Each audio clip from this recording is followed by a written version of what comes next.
President Tinubu hosts town hall meeting on peace and security in Benue State, focusing on farmer-herder cooperation for sustainable solutions.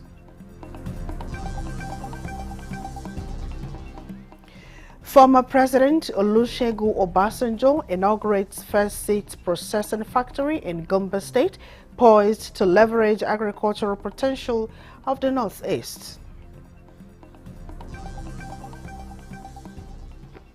Operatives of the EFCC arrest former Speaker of Plateau State and 14 other members for alleged money laundering.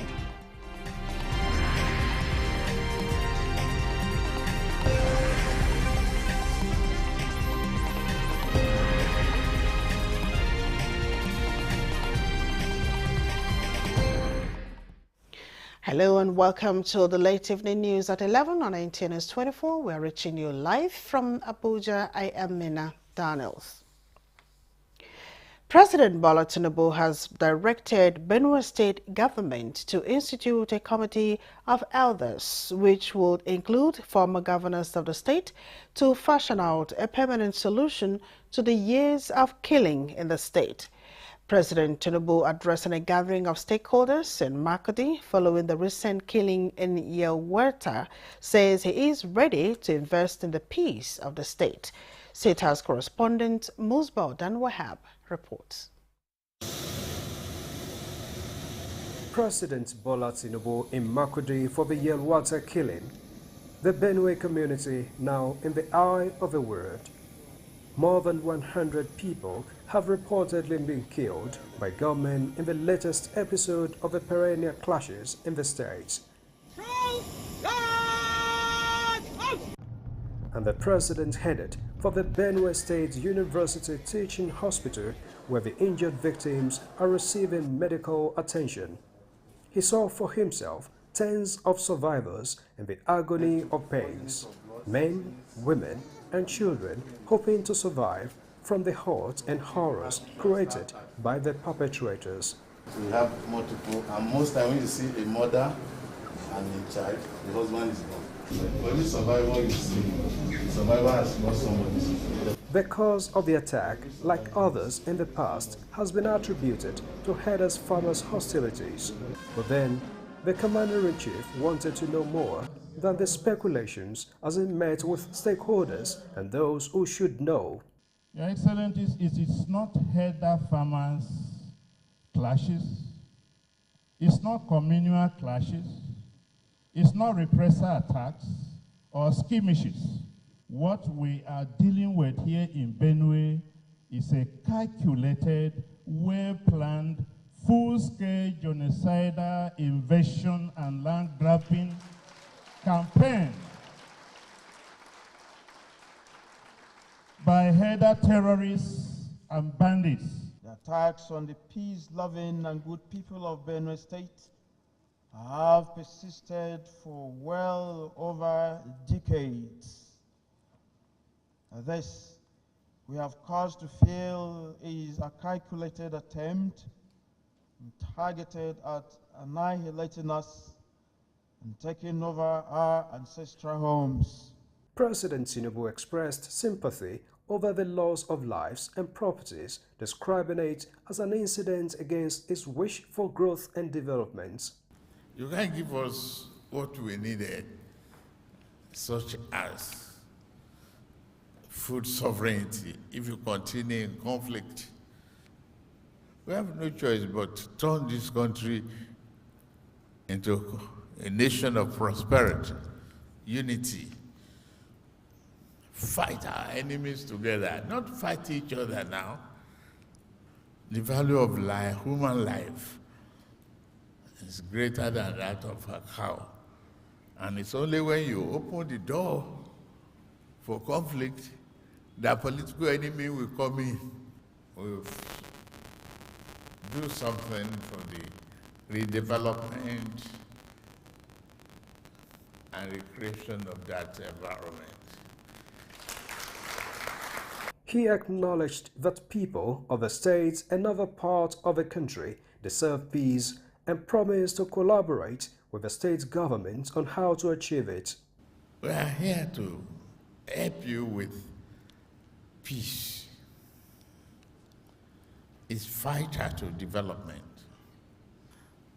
As you are not elected to bury people, create orphans and orphanages, and sympathize with widows, we work with you to achieve that peace. So the people of Benue, I just want to appeal to you. It's a very critical time. The governor needs your help. Help encourage him, embrace the peace. I will want us to create this leadership committee now, and then we'll meet in Abuja. Strategic and lasting solution so desired by the people of Benue State to end the avoidable loss of lives. And their soul rest in peace. The president is back in Abuja. Musbah and Wahab, NC News. Meanwhile, a number of good-spirited individuals have continued to sympathize with the internally displaced persons in Benue State, whose numbers have continued to increase following incessant attacks on various communities and other vices. This time, the benevolence is coming from the Secretary to the Government of the Federation and former Governor of Benue State, Senator George Akume. Moses Ajawode reports. The visit of the Secretary to the Government of the Federation to Benue State is to commiserate with the people of the Edwata community in Guma local government area of the state and other victims of armed heather attacks across the state.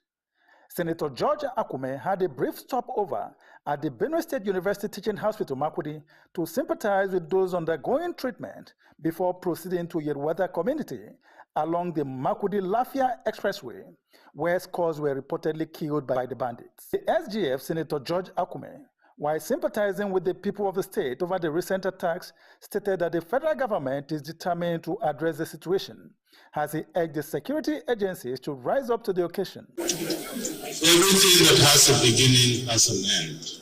Nobody will eliminate any tribe in this country.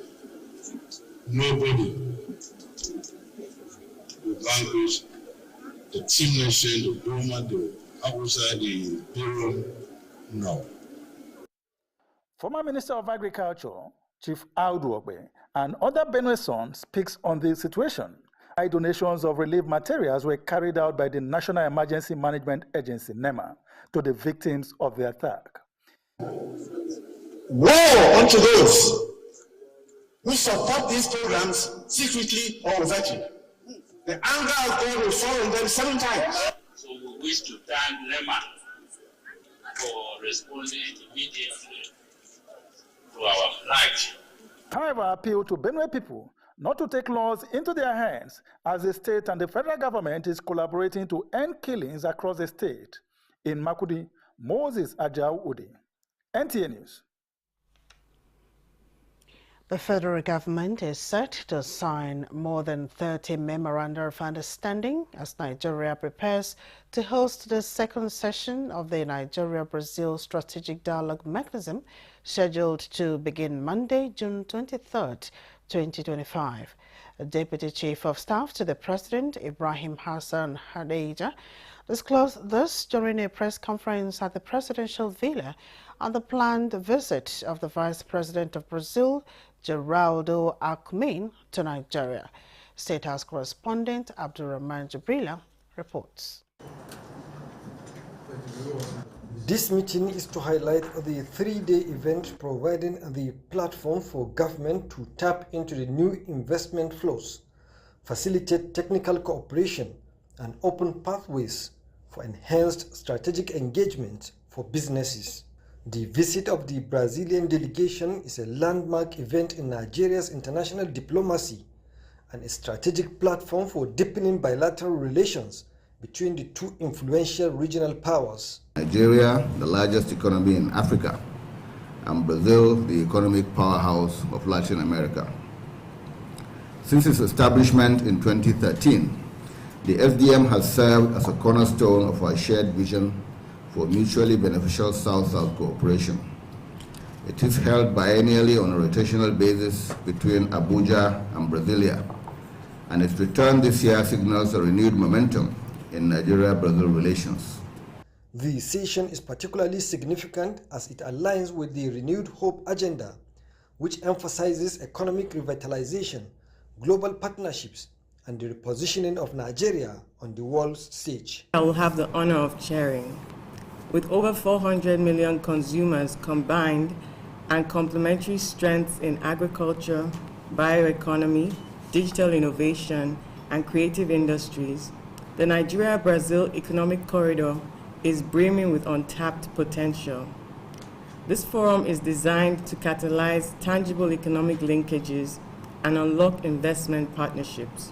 A program that seeks to establish an agricultural initiative in every local government of the Federation, whether it is from production of livestock or production of crops or processing or aggregating. Nigeria enters into this dialogue with an open heart. For the past 3 months, the Ministry of Art, Culture, Tourism and the Creative Economy has had an active dialogue with our Brazilian counterparts, and these efforts will culminate into the signing of 2 pivotal memorandum of understanding, and it will open new doors and new vistas for Nigeria and for Brazil.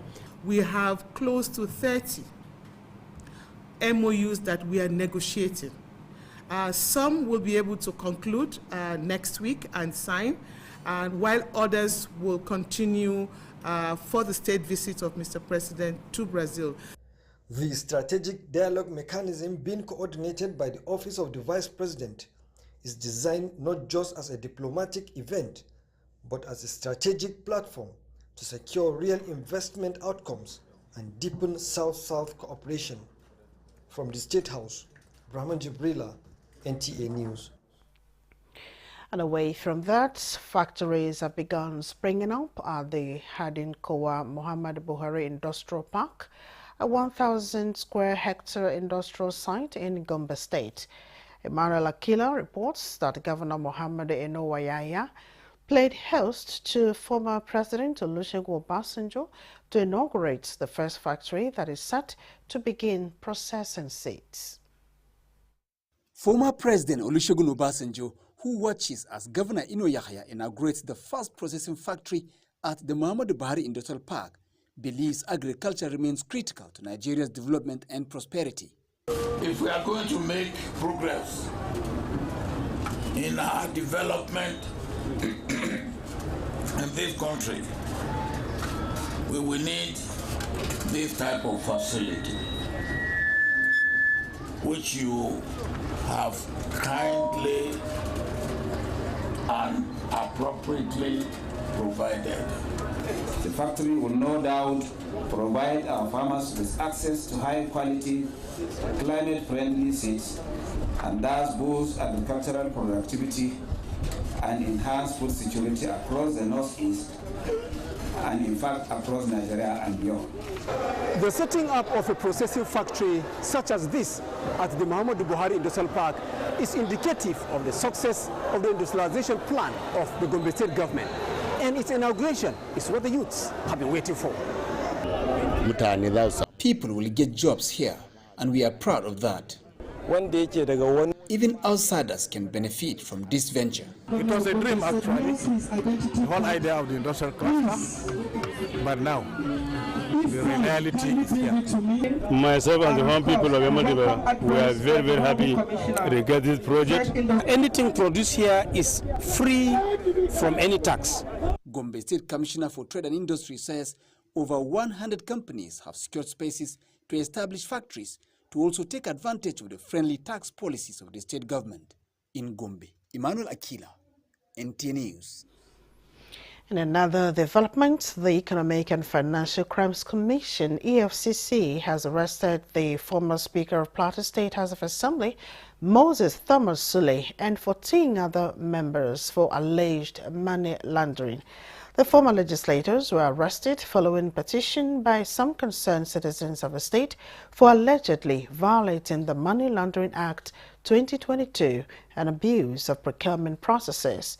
Investigation shows that the former legislators spent only 6 months in office and the state government bought several luxury vehicles for them in their official capacities. Further investigation reveals that the state vehicles are valued at 2.5 billion naira. Upon leaving office, the vehicles were meant to be returned to the state government, but were taken away by the legislators, and all efforts to retrieve them have proved abortive. The former speaker and other members will soon be charged to court.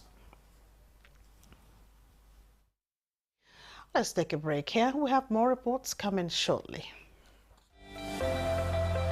Let's have credible elections at the local government so that these credible people can manage the funds of local government properly. There are a lot of respected traditional rulers in the state who can say, look, enough of this thing. Mr. Governor, welcome. Thank you for coming. When you win, what will you do? I was the first woman that mobilized women within the local government to form the National Council of Women Society by creating awareness in women that they must serve, they must be part of what is happening within their community. If you stop expenditure on infrastructure, how do you now attract investments? The state governors, the presidency, that the federal government and the local government are all waiting for revenue from crude oil. Every state has something peculiar. So the emphasis now, if your local government has something peculiar to that particular local government, the emphasis should be keep producing that particular product. We need to do three things. Prevent the ability of the terrorist groups to generate funding, their ability to recruit, and then their ability to access weapons. The traditional ruler gives me a title. I sit in the front row in the church, or if I'm going to mosque, when I'm coming, people are passing in God's own house. What am I doing? I'm mentoring a new generation who think that the only way to be taken seriously is to be seen to have a lot of money. Good Morning Nigeria, live every weekday between 7 a.m. and 9 a.m. on the network service of the NTA. Thanks for joining us again. Prosecution Counsel Adegboyega Awomolo SAN, leading the fourth prosecution witness in evidence in the alleged trial of terrorism acts against the leader of the IPOB, Nnamdi Kanu, tendered a report by the National Broadcasting Commission, NBC, on the importation of the transmitter for Radio Biafra before the court. Judiciary correspondent Austin Ayebe reports that the NBC report was admitted in evidence. Concluding the evidence in chief of the fourth prosecution witness, Adegboyega Awomolo, Senior Advocate of Nigeria, tendered a report by the NBC which identified it as a German-made radio transmitter. The NBC report says no license was issued for any radio station named Radio Biafra in Nigeria. The witness speaking to the report alleged that Kanu was directly involved in the importation of the transmitter through the funds raised from members of IPOB. He also cited a newspaper report dated July 3rd, 2021, which claimed Kanu ordered the killing of security agents in the southeast. Mr. DDD stated that confessions made during investigation revealed that IPOB operatives were ordered to behead security agents, with some allegedly consuming human flesh for fortification. He said between 170 and 200 security agents were killed in line with Kanu's alleged inciting broadcast. Under cross-examination, the defense counsel Onyechi Ikpeazu, Senior Advocate of Nigeria, questioned the credibility and legality of prosecution's evidence. He pointed out that the witness did not sign the investigation report and also had no direct evidence of the transmitter's importation. The defense in its cross-examination highlighted that Kanu's broadcasts included instructions not to attack churches or mosques and showed no incitement against other ethnic groups, as well as condemned the killing of Ahmed Gulak and promised compensation to all affected persons. The witness, in responding to a question about whether he believed everything reported in the media, replied in affirmative, prompting the defense to cite controversial media claims such as those by Sunday Igboho. The defense concluded by alleging prosecutorial bias and insufficient investigations. The trial is expected to continue Thursday. From the Federal High Court, Austin Anyebe, NT News. And as the House of Representatives Committee on Solid Minerals continues investigative hearing on the operations of miners with regards to compliance with the existing Mining Act 2007, it has constituted additional subcommittees to interface with the ministry and operators. National Assembly correspondent Joshua Ogunjide completes the report. The subcommittees are mandated to carry out status inquiry on each company for clarifications on areas of misunderstandings in the mining excellent law. The committee decried excessive license speculation with one community development agreement covering 3 licenses, lack of minimum work plan, and condoning of illegal mining by Zoma 828 Coal Limited. Before we commence mining operations, we have to ensure that illegal miners have not dug tunnels. When you go to Okobo, the entire houses are covered in dust. You know that. The streams are contaminated. You have 3 boreholes. This is from 2021. You are testifying that the 3 licenses belong to the same company.